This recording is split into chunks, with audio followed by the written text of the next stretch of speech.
Hello and welcome to Glasgow Rangers Nation with me, your host, Owen James, channel that brings you your Rangers news every single day, guys. Well, look, what a fascinating day yesterday was at Ibrox. So many different stories emerging from from Rangers. I mean, I wish I'd been at home. I really wish I'd been at home to bring all of them to you instantly.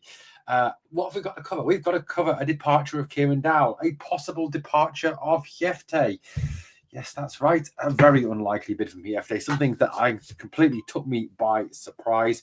Also, news that new contracts have been offered to Yanis Hadji, Finlay Curtis, and Zach Lovelace by the club. I mean, just an incredible day yesterday. Just everything seemed to happen on the 27th. I don't know why. Transfer doesn't close to the 3rd, but you know what?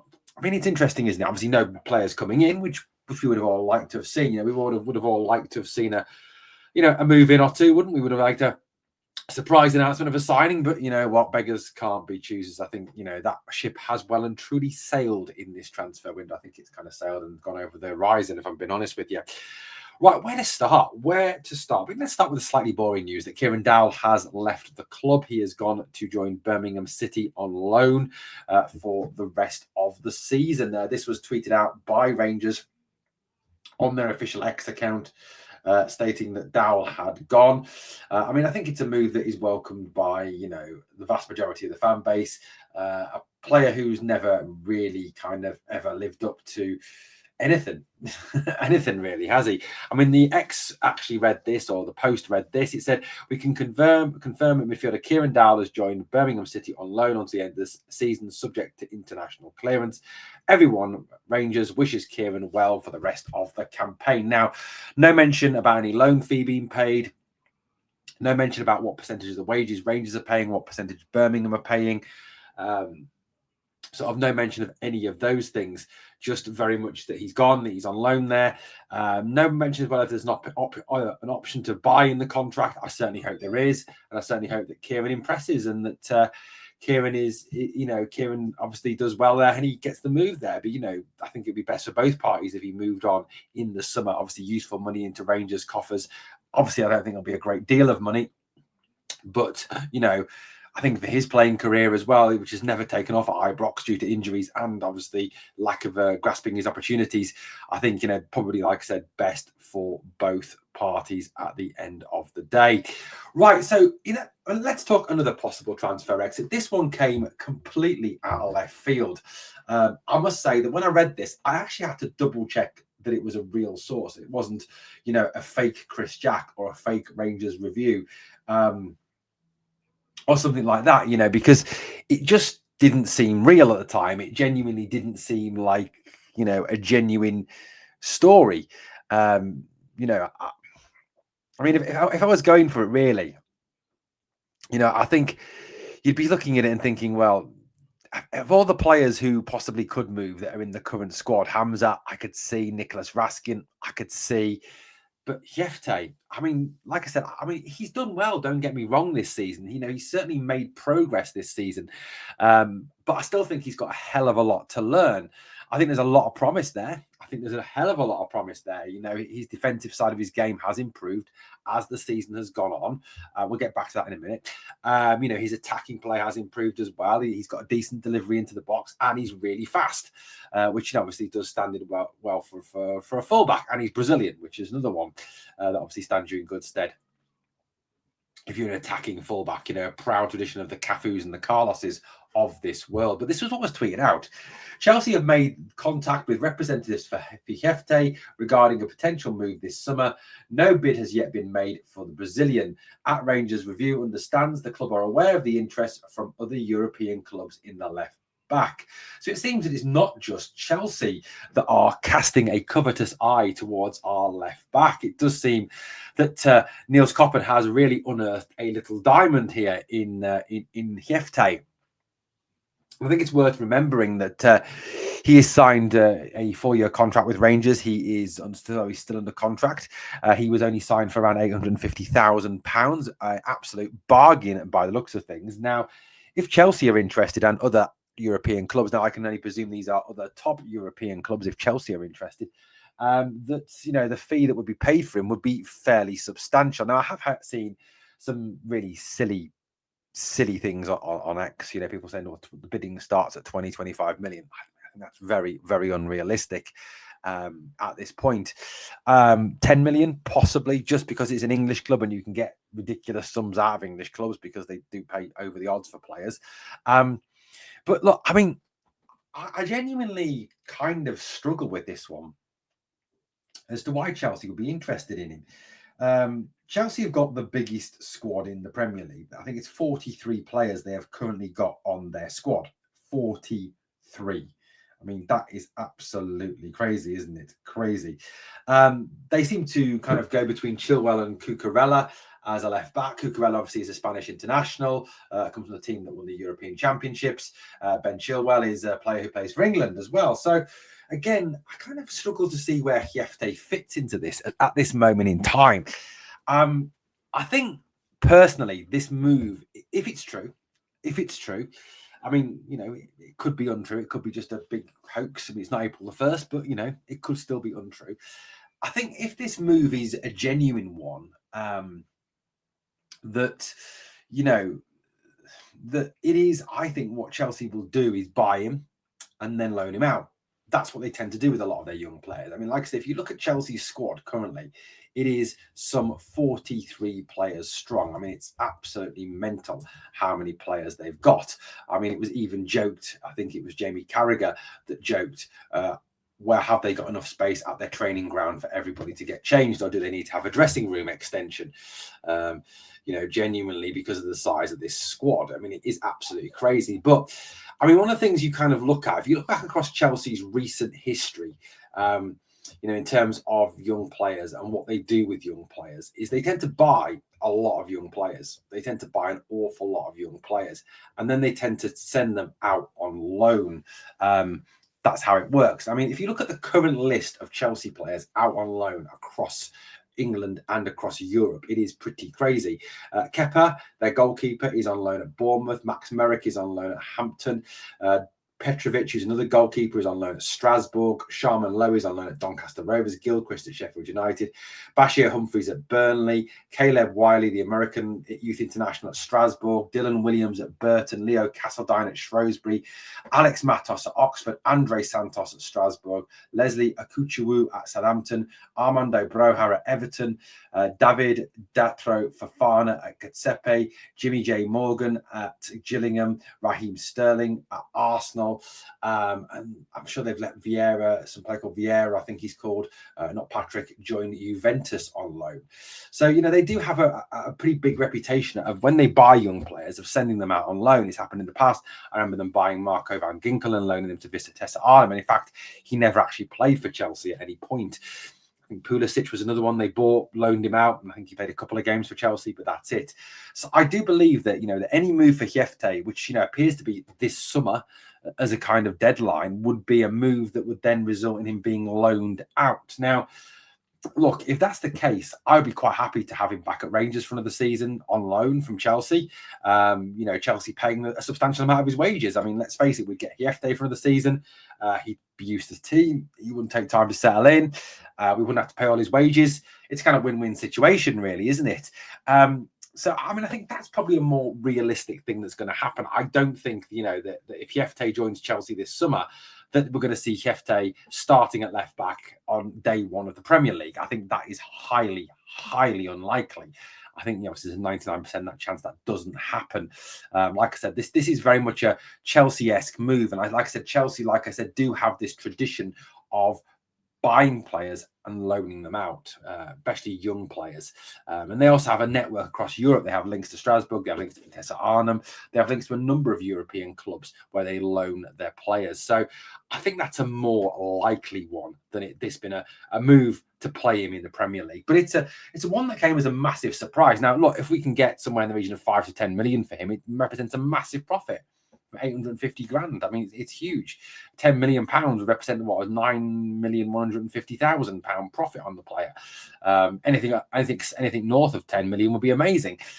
So look, that's where we're at. I mean, it's pretty incredible. Like I said, I mean, I don't want Jefte to leave. I think, you know, that Ideally, you know, in the summer we sell Ridvan for 6 million, 7 million, maybe 4 million, 5 million. I don't know, something like around that value. Turkish clubs do overpay, you know, and we keep Jefte from the season. But it looks like it could be a complete all change at left back at Rangers this coming summer. And look, I think the position the club is in, we can't take, you know, an attitude with any player that no player is for sale, and you know the market is closed on certain players. I think with every player is for sale, every player has his price. That's just where we're at as a club. We are going to get to Hadji, we are going to get to the new contracts, but there is yet more news of a Rangers star being targeted by a Premier League club. Now, we all know that Hamza Igmane was drawing the attentions of Everton. He was drawing the attention to West Ham. Now, that might change from the fact that Everton have just changed their manager. David Moyes is their new manager, and seems to be turning things around there. Not only that, but Graham Potter has taken over from Lopetegui at West Ham. So they have a new manager as well. So it could be that their attentions are turning elsewhere, you know, because Moyes and Potter will like different players. Two managers who strangely, of course, were obviously previously mentioned by fans as possible replacements of Philippe Clement. So it seems that they are now off the table, at least for now. However, according to reports down here in England, and I've had a chat with a couple of fans of this club, who, you know, I do know a couple of Tottenham fans. You know, I do look. I mean, I don't particularly like Arsenal. I don't particularly like Tottenham. I don't particularly like any London club because I'm from the north of England and we have a very simple attitude down here up in the north of England. We don't like London. It's a very simple attitude. I think it's very similar to the attitude you guys have towards Edinburgh. But look, you know, if I had to choose between Arsenal and Tottenham, I'd choose Tottenham. I prefer Tottenham to Arsenal, even though Postecoglou is their manager. I can't stand Arsenal. I really, really don't like Arsenal. I think their fans are the most deluded in Europe. But look, at the end of the day, this is the story that's coming out. The story is that Ange Postecoglou is interested in signing Hamza Igmane. Now, this could have, of course, all change if Ange gets the sack. Some people feeling that if they lose the Carabao Cup semi-final to Liverpool at Anfield, that his time at the club will come to an end, especially as the fact they are actually closer to the relegation zone than they are to Champions League places this season. And recently, obviously, lost to Leicester City, who were in the relegation zone. Now, according to reports down here, that Tottenham are looking at and preparing a bid for Hamza Igmane. I mean, again, this is another one that's come completely out of left field. Again, something that I would never ever have predicted. Now, Tottenham obviously are in need of goals. They don't score enough goals. They do create chances, but they don't score an awful lot of goals. Dominic Solanke, who they spent an awful lot of money on, seems to be used as a left winger or a left forward. Son also used as a wide man. They don't really seem to have what I would call a middle striker. You know, they've got Richarlison, who, you know, has flattered to deceive since he joined the club. You know, certainly doesn't look like a player. Like I said, they've got Son and they've got Solanke. They've got Bergvall. These are all wingers. These are all wide players, realistically. They've got Timo Werner, who is just an absolute embarrassment. I mean, to be honest with you, I wouldn't even swap Cyril Dessers for Timo Werner. That's how bad he is. They've got Kulusevski, but again, he plays more wide. Brennan Johnson, again, he plays more wide. Wilson Odobert, who doesn't seem to play at all. Dane Scarlett, a young player coming through, doesn't seem to get a look in either. You know, they really haven't got what I would call a striker. So, you know, interest in Hamza Igmane could actually be true. Now, no word as yet of what fee Tottenham were thinking of, but we do, of course, have to counter that with the fact that, let's face it, Daniel Levy is a notoriously very tight human being, someone who doesn't like to spend an awful lot of his money or even Joe Lewis's money. So, look, I mean, how much they'll bid for him, God only knows. But it's fascinating, isn't it, that Tottenham now and Postecoglou, of all people, an ex-Celtic manager, seem to be interested in a Rangers striker. And, you know, maybe Ange is seeing Hamza Igmane as his salvation. I mean, that would just be one of the most incredible stories ever, wouldn't it? Hamza Igmane moves to Tottenham in January. Hamza Igmane saves Ange Postecoglou's job. I mean, ex-Rangers striker saves ex-Celtic manager would be just one of those you what stories? One of those I can't believe it stories. Maybe, I don't know, guys. It's another one. I mean, look, realistically, I don't want Hamza going anywhere. I don't want him sold in January. I mean, look, I'm not saying that he's unsellable, because he isn't. Nobody at this club is unsellable now. I honestly believe, look, if Tottenham came in and offered us 20 to 25 million for him, I think we'd have to honestly look at it. The finances of the club as they are at the moment, the lack of money in the club as it is at the moment, the fact we're trying to set up this trading model, 20 million, 25 million goes a long way to kickstarting one of those things. So, look, it could be a real game changer in terms of Rangers selling him for 20, 25 million. If, like I said, if Tottenham were prepared to come in. Now, people have said, well, you're being stupid with this one. You're being ridiculous, expecting someone to pay 20 to 25 million for Hamza Igmane. But are we? Are we really? I mean, let's face it, the guy scores goals. And because he scores goals, he becomes a real attractive option. And we know that strikers are a premium product, that someone who can put the ball in the back of the net on a regular basis is a premium product, is someone that clubs want. And Hamza's certainly done that. And people say, well, he does it in Scotland. Well, no, I'm kind of looking at how he's done it in Europe this season against teams like Nice and, teams that against Tottenham. And, he's done it against top clubs. So I think, that's unrealistic to say that. Now people say, well, 20 million, 25 million is unrealistic for someone like him. Well, why is it? The fees that are being paid for players by English clubs are absolutely astronomical. I mean, you've only got to look at the guy that was it Scott who moved from Bristol City to Bournemouth a few years back from the Championship, £20 million, £25 million. Jack Clark, I think, went from Sunderland to Ipswich for 18 to £20 million. You're looking at daft fees for Championship players, and these are guys who've not even done it in Europe. So, maybe 20, 25 million these days from an English club is not unrealistic. English clubs do overpay. They have ridiculous amounts of money and they spend ridiculous amounts of money. They don't seem to have FFP worries at all, do they? South of the border anymore. But there we go. Interesting stories, guys. Could be facing a situation where we're going to lose Dowell, doesn't matter. But we could lose Hamza and we could lose Jefte. Crazy times. Not the players you want to be losing. I mean, if you had to pick a striker to get rid of, obviously, Odessa's would be the striker, wouldn't he? Right, let's move on to these contract offers. Now, apparently, this is according to very reliable sources, Four Lads, Rangers Review, and Heart and Hand, that Rangers have formally tabled contract offers to Yanis Hadji, to promising young player Finlay Curtis, and also to young striker Zach Lovelace.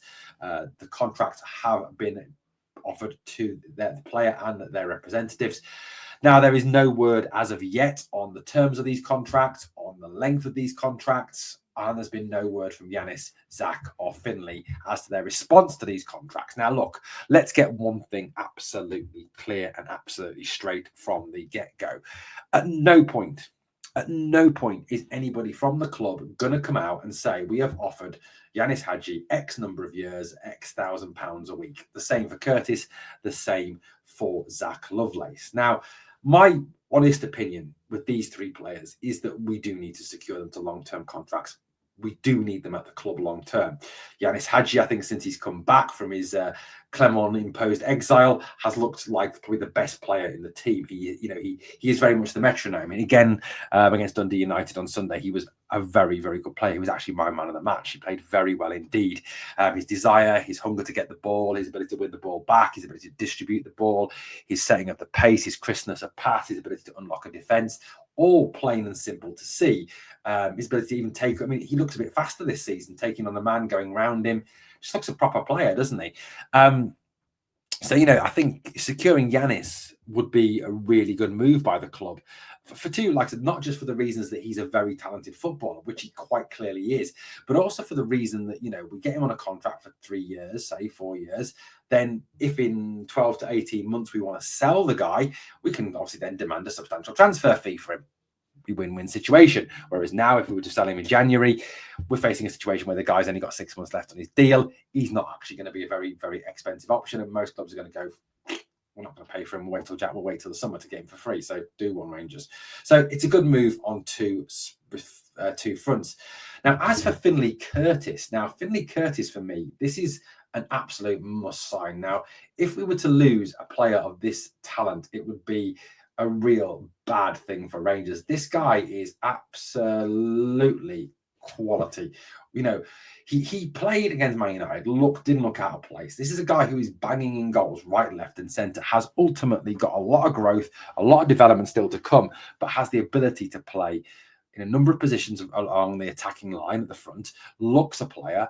He's quick, he's direct, he's fast, he's skillful. He's got all the attributes to be a top player. And again, he's a player we cannot afford to lose. You know, we've sold off and we've lost a lot of, you know, well, not a lot of, but you know, a few decent players. Billy Gilmore, Nathan Patterson, for example.